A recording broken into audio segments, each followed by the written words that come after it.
Hello. This talk is called How to Tweet. But before we get to how to tweet, I thought we'd have a think about why to tweet. So before you think about getting up and running on Twitter, a good question is to ask, why do I want to get up and running on Twitter? Twitter can work for you just on a personal level, so it's all about you and your life, or it can work on a professional level. So it's about what you do and about selling what you do out to a wider audience. For most people, it becomes a mixture. So when you start, I'm assuming that a lot of people are familiar with Twitter, you'll know that you have a profile page.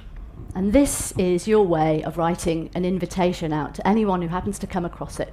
It's an invitation into your world, whether it's a professional life or a personal life or a mixture of two. So when you get to your profile page, I think it's best to be honest. You need to give people a guide as to what to expect from you. So if you write that you're a crane driver who likes guinea pigs and Victoria sponge making, then people know when they follow your tweets, they're not really going to get sold anything much apart from maybe a bit of information about where to get a really nice fluffy guinea pig. If you're selling something, then you might write something in your profile which gives a hint at that, like runs a gift shop in Llandudno and is especially fond of small China dragons. And then people know that when they come to your profile and follow you on Twitter, that you might end up selling them or trying to sell them an assortment of small China dragons. So I think it's better to be honest when you have a profile page on Twitter. If you're a journalist, like I am, then you might say that you write for X or Y, and then people who follow your tweets know that you're quite likely to link to your own articles and to the articles of people who have acted as a source for you. So the first rule, I think, in your profile is to be honest, because then people don't end up following you for a bit and then unfollowing you, which can be a bit hurtful. So take up the time to put a picture up there with a nice background. There's all sorts of places you can go to get a nice background for your profile, and then write something engaging about yourself, because I said it's an invitation. Do be careful what you write, though. Happy, free, confused, lonely, all at the same time. Works quite well for Taylor Swift, but people might think you're a bit odd. You might get away with a velour-wearing raconteur, but again, you know, it's a little bit niche. So you've got your profile sorted out, and the next thing you need to think about is, who am I going to follow? Because starting following people is the way that you will get people to follow you. So the first thing I do is to find a few friends. Find a few friends, search up their names, and tweet them. Hello, do a little wave. Here I am, really nice to meet you in the land of Twitter. If they're your friends, then they'll probably follow you back.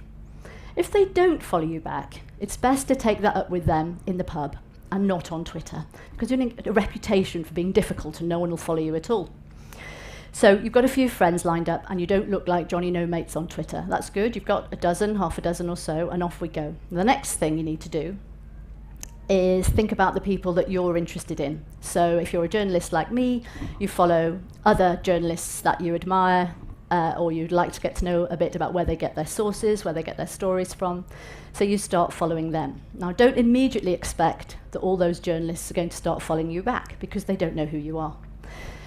So you might do something like, don't be too sycophantic, but say something like, I really enjoyed the comment in your piece by X or Y.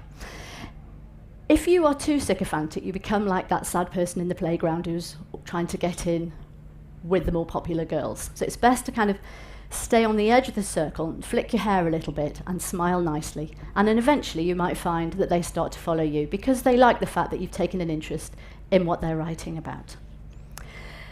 So, if they do write back to you, don't immediately tweet back to them, because that looks too keen. So Twitter is very much like being in the playground at school. You want to be just interested enough, but not too desperate. Right, the next thing.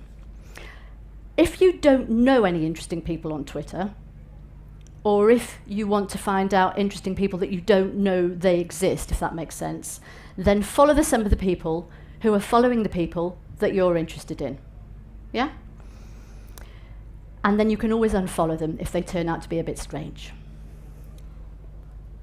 now. Oh, there we go. So that's a tweet that I wrote recently. It's not particularly spectacular, but it kind of sums up a little bit about what you might put in your first tweet. I say thank you to somebody at BBC Six Music. They're the people who alerted me to this band that I like the sound of. I'm not expecting Six Music to follow me back, but to be honest, it's quite good to tweet the BBC because they do tend to retweet you and respond to you, which can feel quite nice when you're starting off. And then I've hashtagged London Grammar. Hashtags are really important on Twitter because it means that anybody who's interested in the music of London Grammar will search the hashtag and see that you're also interested, and then you might start a conversation, or they might start following you, or you might start following them, or you might find a new band from following them. So again, you've opened up the world of Twitter a little bit by using the hashtags.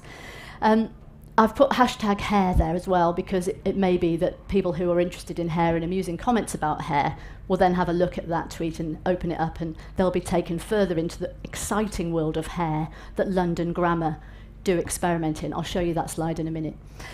The other thing I've done is included a link. Links are like gold dust on Twitter because they allow you to open up content that you like to other people. So a lot of the people who are valued on Twitter will take you to other places. So I've credited the person who gave me the tip-off about London Grammar. I've hashtagged, so all of London Grammar's fans know that I'm there and enjoying London Grammar.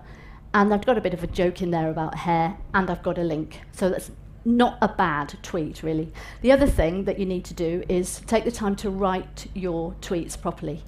Make sure your grammar and your punctuation and your spelling is correct. I know it sounds a bit odd, but you've got 140 characters there to sell yourself, and selling yourself as someone who's not very good at grammar can put some people off. Don't use slang, because again, not all the people that you're talking to will understand the slang that you're using, and you're limiting the audience who might want to be part of your world by doing that. Ask people to do something, ask them for an opinion or a question that they can answer, then there's a door open that they might want to walk through. Don't use capitals, because it looks like you're shouting, and nobody likes that, puts people off. Hashtags I've mentioned. Oh yeah, it's quite a good idea not to use up all your characters. If you leave a bit of space, it's more likely that people can retweet what you've said with a comment.